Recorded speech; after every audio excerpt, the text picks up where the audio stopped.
مسئلہ یہ ہے کہ عورت یا مرد کو احتلام ہو تو غسل واجب ہو جاتا ہے، اس کی وضاحت آگے آئے گی۔ اگلا مسئلہ ہے مزی کے آنے سے غسل واجب نہیں ہوتا، بلکہ استنجا کر کے وضو کرنا ہی کافی ہے۔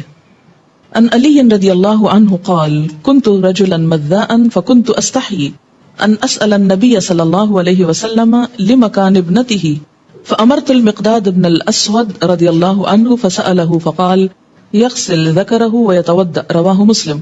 حضرت علی رضی اللہ تعالیٰ عنہ کہتے ہیں کہ مجھے مزی کی شکایت تھی۔ مزی ہوتا ہے عام حالات میں ویٹ ڈسچارج ہونا۔ میں نبی صلی اللہ علیہ وسلم سے مسئلہ دریافت کرنے میں شرم محسوس کرتا تھا کیونکہ آپ کی بیٹی میرے نکاح میں تھی۔ میں نے حضرت مقداد بن اسود رضی اللہ تعالیٰ عنہ سے درخواست کی کہ وہ رسول اللہ صلی اللہ علیہ وسلم سے مسئلہ دریافت کریں۔ چنانچہ حضرت مقداد رضی اللہ تعالیٰ عنہ نے آپ سے مسئلہ دریافت کیا تو آپ صلی اللہ علیہ وسلم نے فرمایا کہ پیشاب کی جگہ دھو کر وضو کر لیا کریں، اس سے طہارت ہو جاتی ہے۔ یعنی عام ویٹ ڈسچارج جو ہے اس سے ناپاکی یا جنابت نہیں ہوتی، اس میں نہانا ضروری نہیں ہوتا۔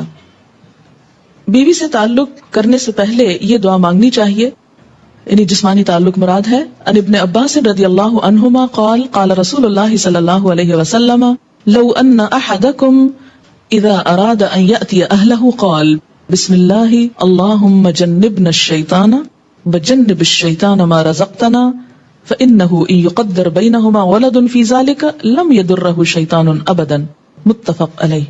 حضرت عبداللہ بن عباس رضی اللہ عنہما سے روایت ہے کہ رسول اللہ صلی اللہ علیہ وسلم نے فرمایا جب کوئی آدمی اپنی بیوی سے جسمانی تعلق، فزیکل ریلیشن، سیکشل انٹرکورس کا ارادہ کرے تو اسے یہ دعا مانگنی چاہیے، ہم اللہ کے نام سے مدد چاہتے ہیں، یا اللہ ہمیں شیطان سے محفوظ رکھ، کیونکہ شیطان ایسے مواقع پر انسان پہ زیادہ حملہ آور ہوتا ہے، اور ہماری اس اولاد کو بھی شیطان سے محفوظ رکھ جو تو ہمیں عطا فرمائے۔